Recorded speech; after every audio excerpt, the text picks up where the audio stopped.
ಇದು CM DK Shivakumar ಅವರು ನೋಡಲೇಬೇಕಾದಂತಹ ಸುದ್ದಿ. ಹಿಂದುಳಿದ ವರ್ಗಗಳ ಆಯೋಗದಲ್ಲಿ ಹೇಳೋರು ಕೇಳೋರು ಯಾರೂ ಇಲ್ವಾ?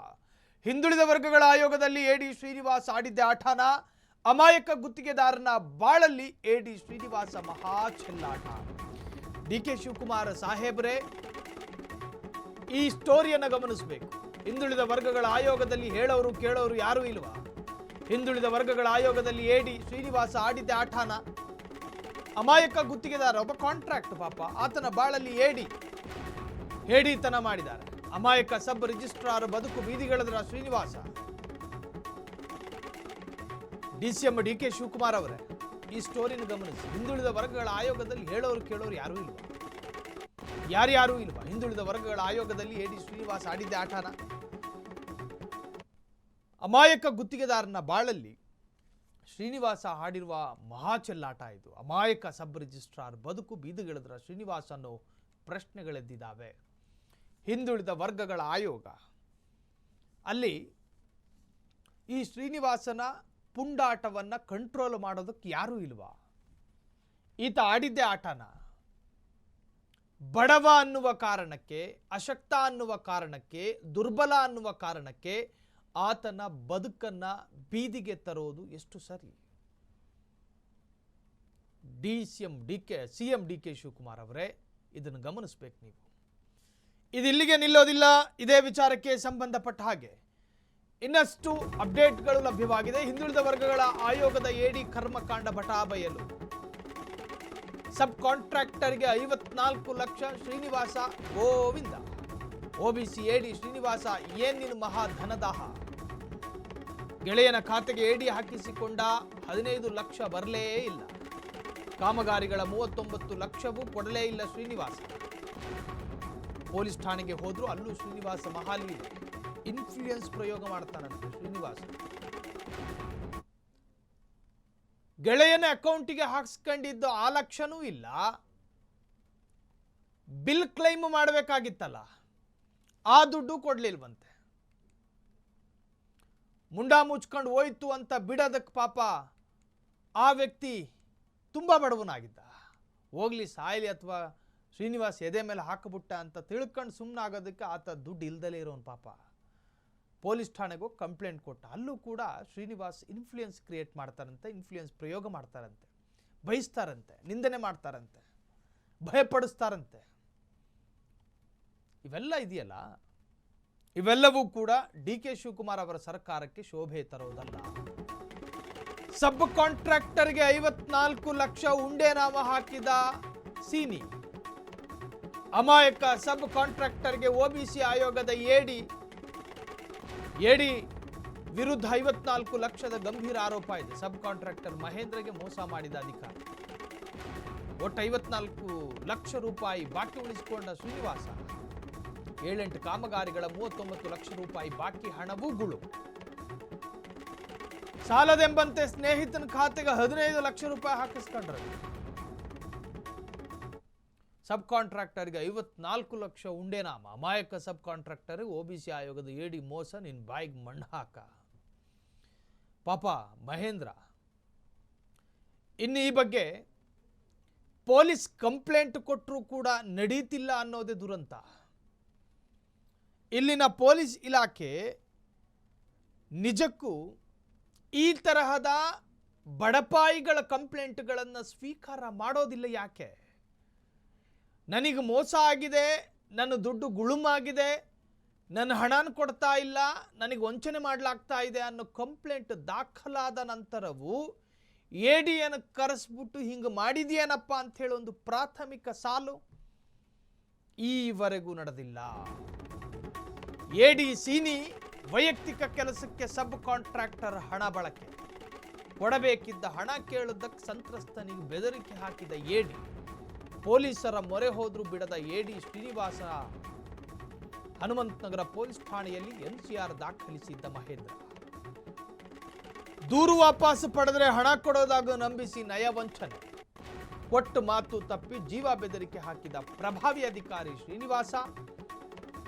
ನಾಚಿಕೆಯಾಗಬೇಕು, ಜೊತೆಗೆ ಇಂಥವರು ಕಟಕಟೆಯಲ್ಲಿ ನಿಲ್ಲಬೇಕು.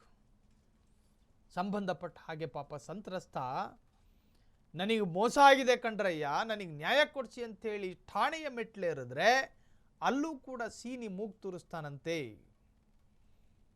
ನಾನು ಚಿಲ್ಲರೆಯ ವ್ಯಕ್ತಿ ಅಲ್ಲ, ನೀನು ಠಾಣೆಗೆ ಹೋದ್ರೂ ಕೂಡ ನನ್ನ ವಿರುದ್ಧ ಯಾವುದೇ ಕ್ರಮ ತೆಗೆದುಕೊಳ್ಳೋದಕ್ಕಾಗೋದಿಲ್ಲ ಅನ್ನೋದನ್ನು ತೋರಿಸ್ಕೊಡ್ತಾನಂತೆ.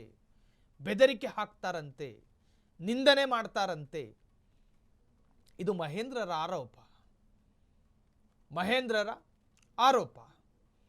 ಸಬ್ ಕಾಂಟ್ರಾಕ್ಟರ್ಗೆ 54 ಲಕ್ಷ ರೂಪಾಯಿ, 1-2 ರೂಪಾಯಿ ಅಲ್ಲ, 54 ಲಕ್ಷ ರೂಪಾಯಿ OBC ಆಯೋಗದ ಎಡಿ ಮೋಸ ಮಾಡಿದ್ದಾರೆ ಅನ್ನೋ ಆರೋಪ ಇದೆ. ಎಡಿ ಶ್ರೀನಿವಾಸ್ ವಿರುದ್ಧ 54 ಲಕ್ಷ ಗಂಭೀರ ವಂಚನೆ ಆರೋಪ. ಸಬ್ ಕಾಂಟ್ರಾಕ್ಟರ್ ಮಹೇಂದ್ರಗೆ ಮೋಸ ಮಾಡಿದ ಅಧಿಕಾರಿ ಒಟ್ಟು 54 ಲಕ್ಷ ರೂಪಾಯಿ ಬಾಕಿ ಉಳಿಸಿಕೊಂಡ ಶ್ರೀನಿವಾಸ್ 7-8 ಕಾಮಗಾರಿಗಳ 39 ಲಕ್ಷ ರೂಪಾಯಿ ಬಾಕಿ ಹಣವು ಗುಳುಂ. ಪತ್ನಿಯೊಂದಿಗೆ ಹೋದಾಗಲೂ ಮಹೇಂದ್ರಗೆ ಅವಾಚ್ಯ ಶಬ್ದಗಳಿಂದ ನಿಂದನೆ. ಫ್ರೀಡಂ ಟಿವಿಯ ಮುಂದೆ ಕಣ್ಣೀರಿಟ್ಟ ನೊಂದ ಸಬ್ ಕಾಂಟ್ರಾಕ್ಟರ್ ಮಹೇಂದ್ರ.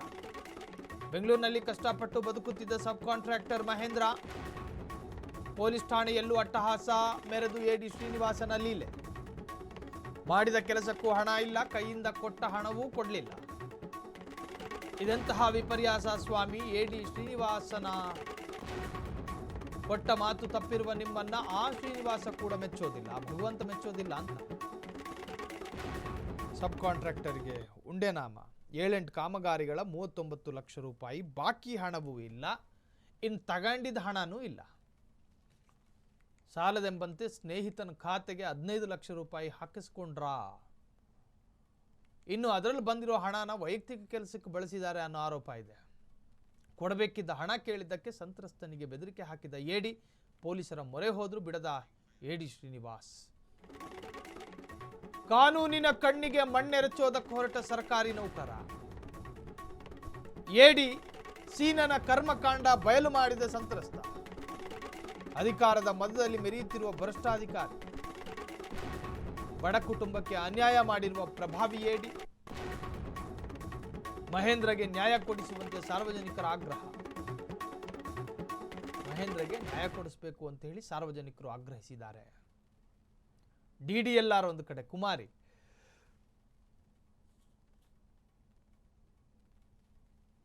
ಇನ್ನೊಂದು ಕಡೆ. ಯಾರ ಮೇಲೆ ಆರೋಪ ಇದೆ ನೋಡಿ, ಆ ವ್ಯಕ್ತಿ ಎಡಿ. ಇನ್ನೊಂದು ದೊಳ್ಳೆಗೌಡ, ADLR, ಇವರೆಲ್ಲರೂ ಕೂಡ ಇದರಲ್ಲಿ ಶಾಮೀಲಾಗಿದ್ದಾರೆ ಅಂತ ಹೇಳ್ತಿಲ್ಲ, ವಿರುದ್ಧ ಆರೋಪ ಕೇಳಿ ಬಂದಿದ್ದಾವೆ. ಹನುಮಂತನಗರ ಪೊಲೀಸ್ ಠಾಣೆಯಲ್ಲಿ NCR ಅನ್ನು ದಾಖಲಿಸಿದ್ದ ಮಹೇಂದ್ರ ದೂರು ವಾಪಸ್ ಪಡೆದರೆ ಹಣ ಕೊಡುವುದಾಗಿ ನಂಬಿಸಿ ನ್ಯಾಯ ವಂಚನೆ. ಕೆಲಸ ಮಾಡಿಸಿಕೊಂಡು ಹಣ ನೀಡದೆ ಸಬ್ ಕಾಂಟ್ರಾಕ್ಟರ್ಗೆ ಪಂಗನಾಮ. ಒಟ್ಟು 54 ಲಕ್ಷ ಬಾಕಿ ಹಣಕ್ಕಾಗಿ ಫ್ರೀಡಂ ಟಿವಿಯ ಮುಂದೆ ಕಣ್ಣೀರಿಟ್ಟ ಸಂತ್ರಸ್ತ. 2019ರಿಂದ ಪರಿಚಯಸ್ಥರಾಗಿ ನಂಬಿಸಿ ಕೊನೆಗೆ ಕೈಕೊಟ್ಟ ಎಡಿ.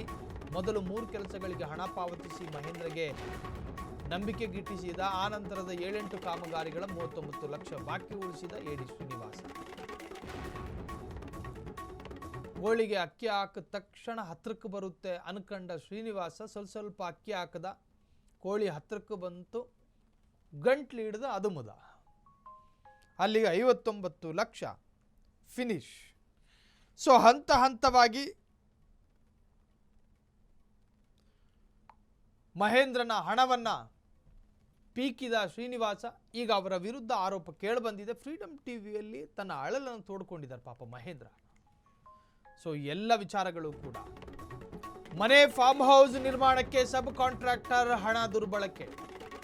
ಬಾಕಿ ಹಣ ಕೇಳೋದಕ್ಕೆ ಹೋದ ಮಹೇಂದ್ರನಿಗೆ ಕ್ಯಾರೆ ಅನ್ನದ ಅಹಂಕಾರಿ. 2024ರಲ್ಲಿ ಹನುಮಂತನಗರ ಪೊಲೀಸ್ ಠಾಣೆಯಲ್ಲಿ ಎಡಿಯ ವಿರುದ್ಧ NCR ಆಗಿತ್ತು. ಮನೆಗೆ ಬಂದ ಸಂತ್ರಸ್ತ ಮಹೇಂದ್ರ ಪತ್ನಿಗೆ ಅವಾಚ್ಯ ಶಬ್ದಗಳಿಂದ ನಿಂದನೆ. ಬೆಂಗಳೂರಿಗೆ ಬಂದು ಕಷ್ಟಪಟ್ಟು ಬದುಕು ಕಟ್ಟಿಕೊಳ್ಳುತ್ತಿದ್ದ ಸಬ್ ಕಾಂಟ್ರಾಕ್ಟರ್. ಮಾಡಿದ ಕೆಲಸಕ್ಕೂ ಹಣ ಇಲ್ಲ, ಕೈಯಿಂದ ಕೊಟ್ಟ 15 ಲಕ್ಷವೂ ಇಲ್ಲದೆ ಬೀದಿ ಪಾಲು. ಠಾಣೆಯ ಮೆಟ್ಟಿಲೇರಿದ್ರೂ ನ್ಯಾಯ ಸಿಗದೆ ಅತಂತ್ರರಾದ ಬಡ ಕುಟುಂಬ. ವೈಯಕ್ತಿಕ ಶೋಕಿಗಾಗಿ ಕಂಡು ಅಮಾಯಕರು ದುಡ್ಡು ತಿಂತೀರೇನು ಸೀನಾ?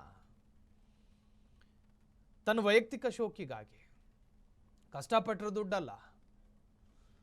ಎಲ್ಲ ವಿಚಾರಕ್ಕೆ ಸಂಬಂಧಪಟ್ಟ ಹಾಗೆ ಪ್ರಭಾವ ಬಳಸಿ ಕಾನೂನಿನ ಕಣ್ಣಿಗೆ ಮಣ್ಣೆರಚೋದಕ್ಕೆ ಹೊರಟ ಎಡಿ ಸೀನಾ. ಸರ್ಕಾರಿ ಅಧಿಕಾರಿಯೊಬ್ಬರ ಈ ವಂಚನೆಯ ಕತೆ ಕೇಳಿ ಬೆಚ್ಚಿಬಿದ್ದ ಜನತೆ. ಸಬ್ ಕಾಂಟ್ರಾಕ್ಟರ್ ಮಹೇಂದ್ರಗೆ ನ್ಯಾಯ ದೊರಕಿಸಿಕೊಡೋದಕ್ಕೆ ಜನಾಕ್ರೋಶ. ಅಧಿಕಾರದ ಮದದಲ್ಲಿ ಮೆರೆಯುತ್ತಿರುವ ಎಡಿ ಶ್ರೀನಿವಾಸನ ಕರ್ಮಕಾಂಡ ಒಂದೆರಡಲ್ಲ ರೀ. ಸಿಎಂ ಡಿಕೆಶಿ ಅವರೇ ಇಂತಹವರನ್ನು ಕ್ಷಮಿಸಬೇಡಿ, ಕೂತು ಜಾಗದಿಂದ ಹೋಗಯ್ಯ ಮನೆಗೆ ಅಂತ ಕಳಿಸಿ.